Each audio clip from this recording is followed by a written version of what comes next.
And although those airstrikes are happening 5,800 miles away, one Oklahoma man says that his heart is especially heavy tonight, watching Ukrainians flee for cover. He's spent years working with orphanages there.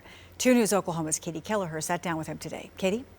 Aaron Wiest visits Ukraine every year to volunteer with orphanages there. It's tough for him to watch as his friends are living with airstrikes and figuring out where to go, but he's hoping to find a way to help. Beautiful people, lovely people, just the nicest folk you'll ever meet. Aaron Wiest is no stranger to Ukraine. After adopting 2 sons from Russia, he started volunteering with Let's Love Ministry, a Ukrainian charity for orphans. And it started off really just doing like camps with the orphanages, sending shoes and stuff like that to the orphans because our used shoes are better than their new ones.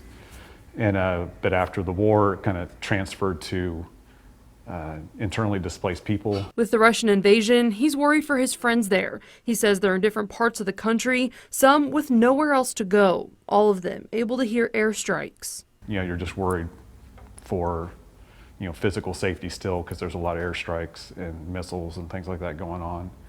And then just, they still have 2 months of winter. If they cut off their heat, cut off their electric, that could happen. Everybody's jobs are disrupted. One of the hardest parts for Wiest right now is not being able to be there to help. I kind of think of it as like if you had a family member that was, hurt 4 or 5 states away, you just couldn't get there to the hospital or something like that. Just that type of angst and worry and just not feeling like you can do enough. Instead of sending things like shoes, he's hoping to send money to show his support despite being thousands of miles away. Lots of little people helping lots of little people could actually do a lot of good right now. And if you're looking for a way to help people in Ukraine right now, Wiest encourages finding a charity to give money to. Every little bit helps. Katie Kelleher, 2 News, Oklahoma.